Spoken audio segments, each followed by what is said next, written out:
From the banks of the Allegheny, welcome to Film Bits, True Detective, Season 1, Episode 3. Hey everybody, we're back, getting ready to close out Episode 3 with this part and the next. But before we start this part, let's do a bit of a recap of what we've learned in this episode, okay? We've learned that the old church burned down 4 months ago. That was at the very beginning, end of last episode. And they locate that traveling preacher whose name was Joel Therio, and he used that church before the fire. So the guy in the tent from the beginning used the burned out church. At the time, the local authorities blamed the fire on criminal mischief. The preacher recognized Dora Lang's photo, and he thought that she'd attended their service in Eunice. Now, strangely enough, their tent in Eunice burnt down as well. And a few of the churchgoers recalled seeing Dora with a, quote, tall man. They remember the tall man having shiny skin around his jaw. Marty theorizes that the tall man could have been a burn victim. Also, Rust and Marty start looking for known criminals who have burns on their faces, but this goes to a dead end. And then Rust, we saw him, remember, with those insomnia scenes in that little montage when he's in like the records room looking for cases that are similar to Dora Lang's. He uncovers a case from 1993 that shares some eerie similarities to Dora Lang's. And that's where we are to this point. Now, there's still a little bit of revelation to come with this next couple episodes and facts that are learned. Let's jump right in. Remember, we left off with Marty going a little bit of nuts on his girlfriend's dating another man. And we'll pick up actually when we cut from modern-day Marty to Rust's apartment. Nice shot of Rust from the back. He's got his stuff pasted on the wall there. He's just in a little folding chair because, of course, he has no furniture, as we've seen in this apartment, just a mattress on the floor. And then this slow creep, high angle, showing all the stuff on the ground.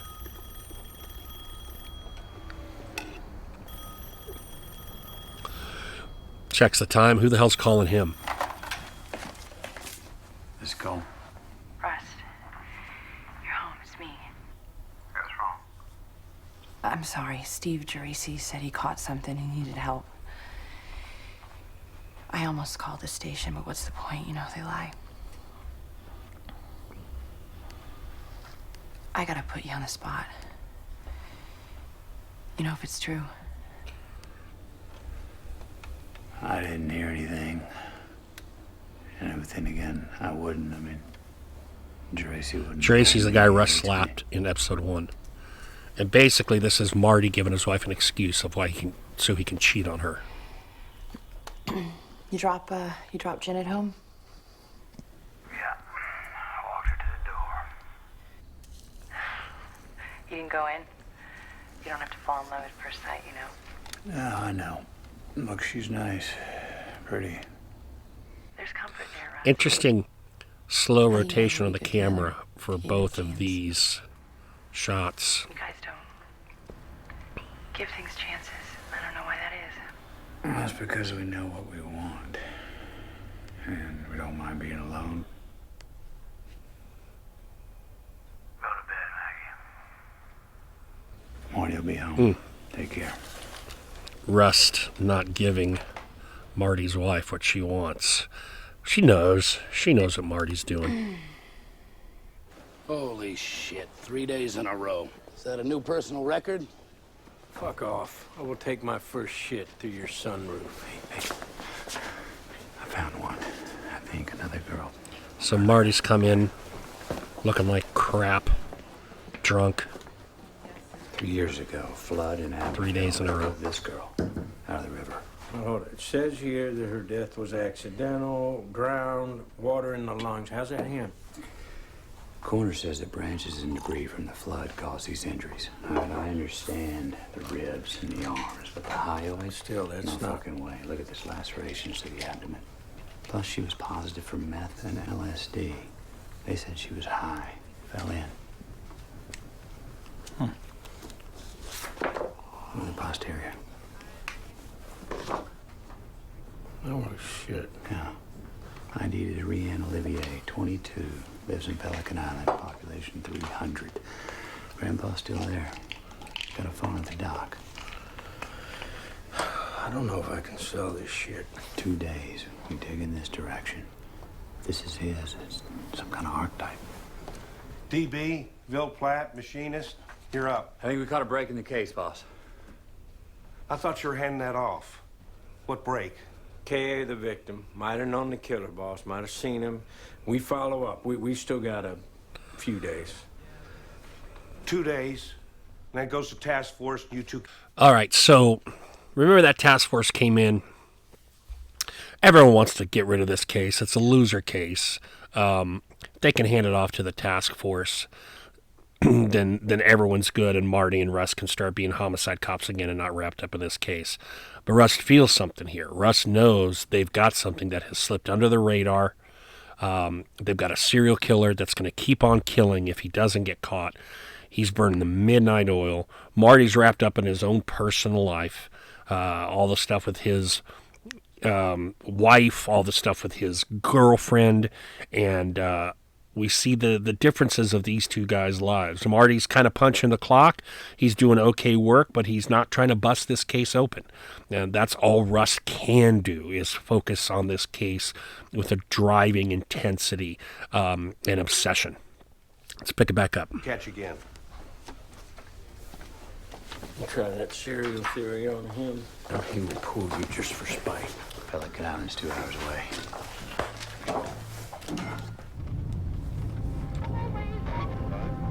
Put your hand in his hand and walk. What church teaches that? The Christian church does not teach that. The Catholic church does not. Rare to see Russ behind the wheel. Must be because Marty feels like garbage. Hey? Think man can love 2 women at once? I mean, be in love with them? I don't think that man can love. At least not the way that he means. The inadequacies of reality always set in. This pipeline is covering up this coast like a jigsaw. And place is going to be underwater. Even though we couldn't see it, we got that nice big helicopter shot. Again, they're out in the middle of nowhere. We couldn't see the mechanized stuff, but Rust mentions it. This pipeline's covering up, cutting everything apart like a jigsaw. So again, this repetition of this theme of the natural and the unnatural placed together side by side, with the detriment being the unnatural to the natural environment. Pick it back up. In 30 years.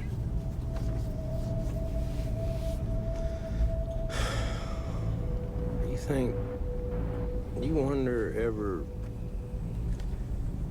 you're a bad man? No, I don't wonder, Morty. Love that Bad line. man. He knows he's a bad man, and the world needs it. We keep the other bad men from the door. Love that honest assessment. You can't always be a good guy, even if you're a cop, because sometimes the rules don't go that way. There's little Pelican Island, population 300. Another great helicopter shot showing just the vast outdoors. Look at this bridge.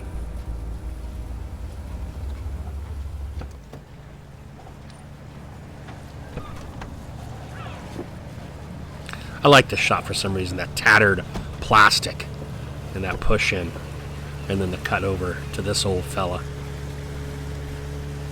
Russ gives him a little salute. That's the grandpa that they're looking to talk to, the girl who died in the water. That's a fun little shot underneath and up. When's the last time you saw your granddaughter? She left 4 years ago, like her mom. Wasn't surprised they found her like that.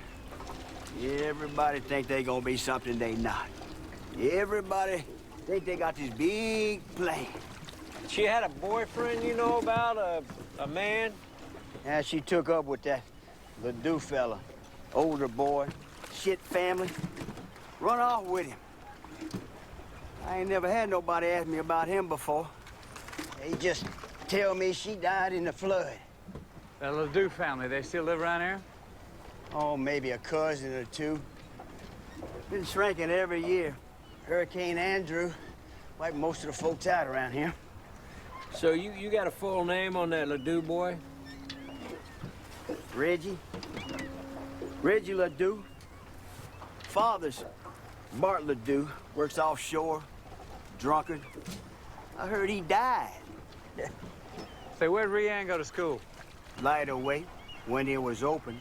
Kids either went there or they were bused to Abbeville. State said a kid gotta be bused 2 hours away to school. I ain't too big on them God botherers. Between them and the government. God bothers. How about That's a great term. parents, other relatives? Father's merchant seaman. Mother's in California last I heard.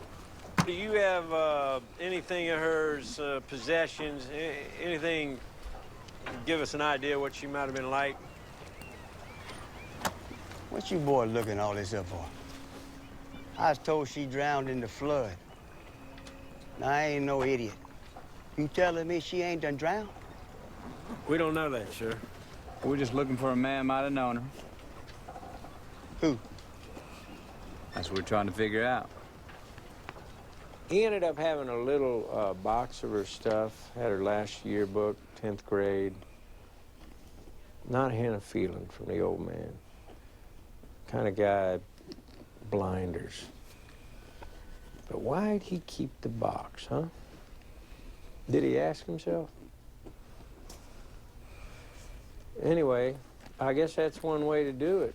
Keep your eyes on the crab traps. Kind of Again, that weird angle. Russ a little bit. The one we're not used to with our Marty.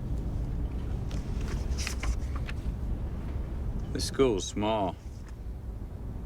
Grades 1 through 12. Religious school. Rianne Olivia, here she is. 10th grade.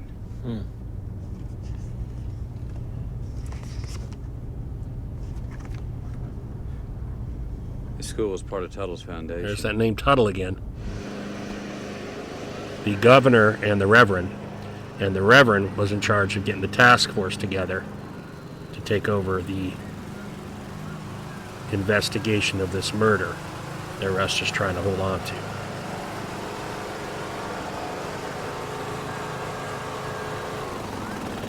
Afternoon. Afternoon. This place shut down in 92, right? Yeah, the way I heard it. What'd you hear? Oh, Andrew blew it out.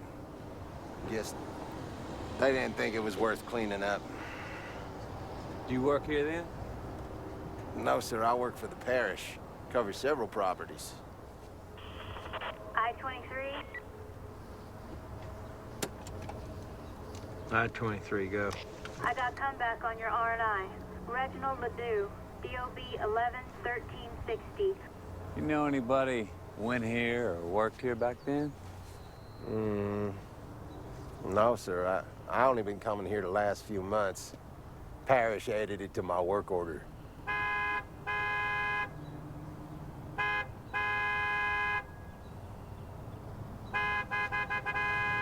Thank you for your time.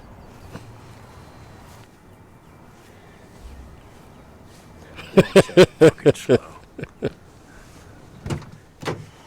What do you got? R and I just came back. Reggie Ledoux skipped parole 8 months ago. He's got a statch rape complaint, charges dropped. But 93, he's busted in connection to a narcotics lab used to make meth and LSD, which Dora Lang and Rianne were full of. Right. Ledoux did 2 years at Avoyles, and guess who his cellmate was the last 4 months? Charlie Lang. I gotta give you this. Oh, it's all coming together, and Marty's starting to see it. I started to believe you were going a little off your nut. I mean, you're bonkers, just not on this. Wait, where's Ledoux? Getting a list of relatives, KAs, been out of pocket since jumping parole. We'll find him. This makes sense. Looks good, baby. All right, we are on our way. To Avoyles. Fuck yeah, Martin, let's go. I'm calling the Interstate APB and the U.S. Marshals on this. I-23. So for the first time, Marty sees it. It's taken a long time.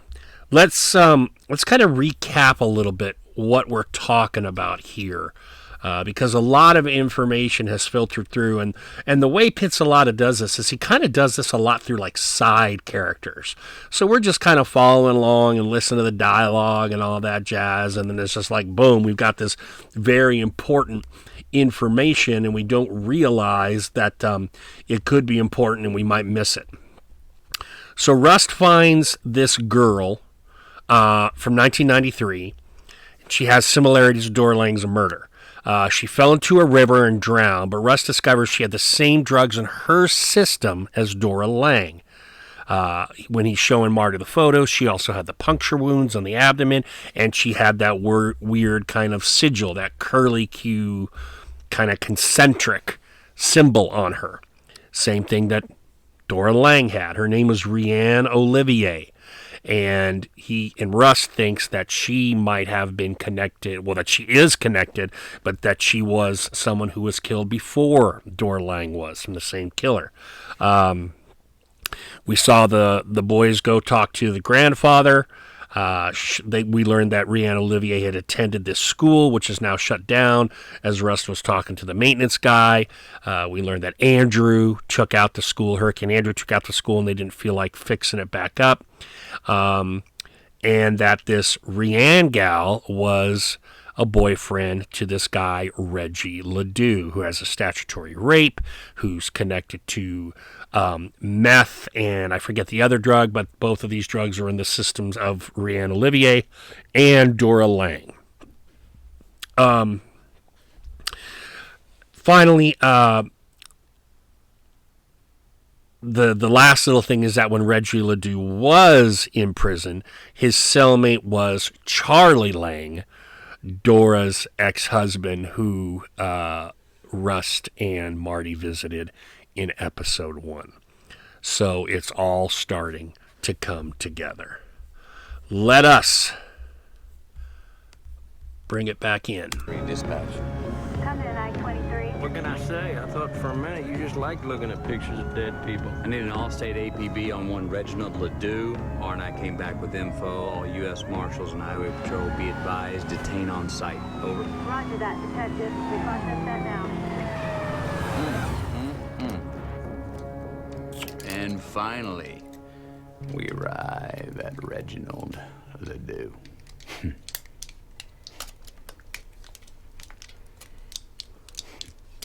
Come on, man. You want to ask me? Another weird angle in the Marty interview.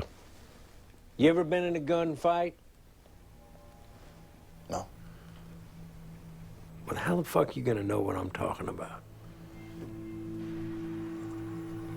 Man, that place, I never... That's It reminded me of my pop talking about it now.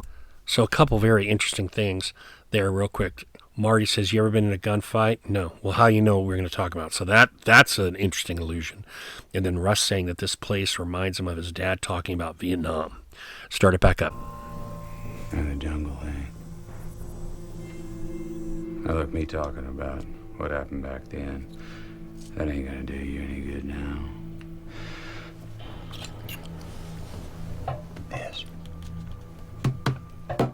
This is what I'm talking about. This is what I mean when I'm talking about time and death and futility. Now, there are broader ideas at work, mainly what is owed between us as a society for our mutual illusions. Our 14 straight hours of staring at DBs, these are the things you think of. You ever done that? You look in their eyes, even in a picture. Doesn't matter if they're dead or alive, you can still read them. And you know what you see? They welcomed it. Not at first, but right there in the last instant. It's an unmistakable relief. See, because they were afraid. And now they saw for the very first time how easy it was to just let go. And they saw in that last nanosecond, they saw what they were. That you yourself This whole big drama, it was never anything but a jerry-rig of presumption and dumb will. And you could just let go. Finally know that you didn't have to hold on so tight. To realize that all your life, not all your love, all your hate, all your memory, all your pain, it was all the same thing. It was all the same dream, a dream that you had inside a locked room. A dream about being a person.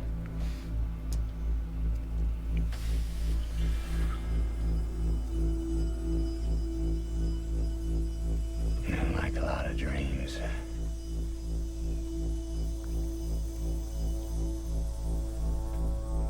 there's a monster at the end of it.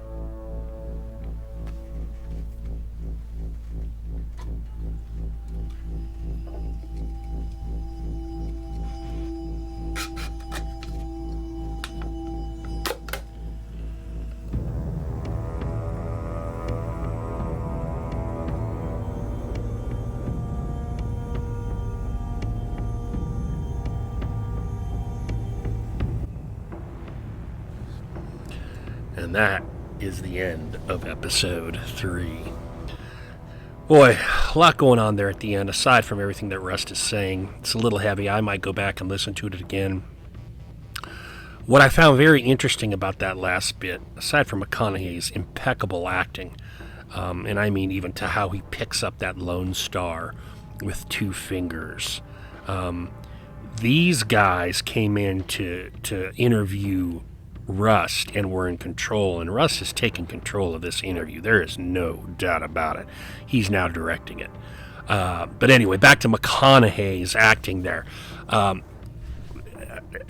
Sorry. Back to what I found very compelling is that little insert where we get the dancing. Rust's date with the dancing. Like we also get the insert of Rust looking at all these dead bodies when he's doing all this research and talking about how these victims welcome death, and he can see that in their eyes.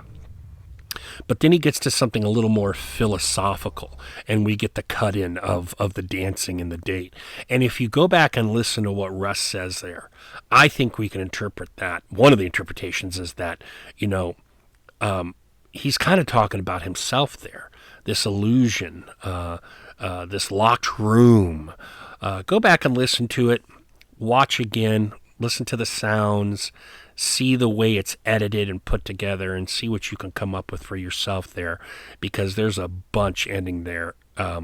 There's a bunch in that end there, particularly that shot of whatever that guy was holding machete in his underwear and with the mask, and then Rust making a figure out of aluminum, standing him up, and then diving back into another empty can of Lone Star, ostensibly to make another one, carving through that. Why is he doing this? Why is he doing this in the middle of this interview? Anyway, lots of questions. To me, this is where things really start ratcheting forward. And we're only in episode 3. We got 5 more episodes to go, man. I hope you're all here for the ride. Next time I see you will be episode 4 of True Detective. Thanks for any time you gave me. Take care. And we'll see you in about 4 or 5 more days.